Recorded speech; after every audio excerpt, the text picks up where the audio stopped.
Salut! Alors, je t'ai préparé une série de petites vidéos qui vont t'aider dans ton étude des mots d'orthographe. Alors, le but de ces capsules, c'est de t'aider à améliorer ta vitesse de lecture, à reconnaître les mots plus facilement et à mieux les orthographier. À chaque fois que tu vas visionner les petites vidéos, ça va être super important que tu lises à haute voix les mots qui vont défiler devant toi. Alors, tu vas devoir suivre le rythme d'apparition de chacun des mots. C'est en suivant cette cadence-là, donc ce rythme-là, que tu vas améliorer ton débit de lecture.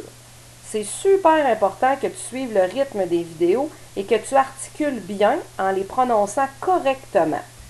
Il y a la vitesse de présentation des mots d'environ 2 secondes par mot. Alors, c'est très rapide.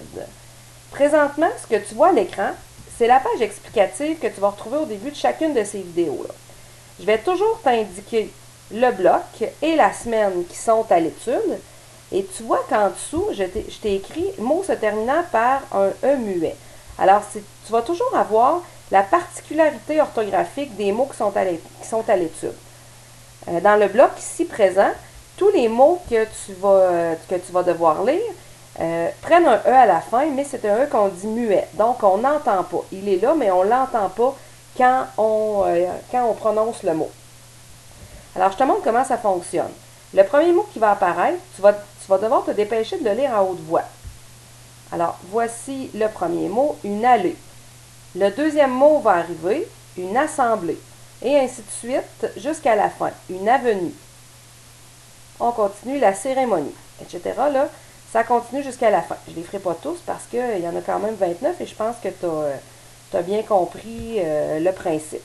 Alors, tu vois que les mots défilent rapidement, comme je te disais, ils défilent environ une vitesse de 2 secondes par mot. Ça donne le temps de les lire et de bien les prononcer. C'est pour ça que c'est important de les faire à voix haute. Alors, je te donne donc le défi à chaque semaine de visionner plusieurs fois dans cette semaine-là les vidéos, de remarquer comment les mots s'écrivent et surtout de les lire à haute voix en suivant bien le rythme et en prononçant adéquatement chacun des mots.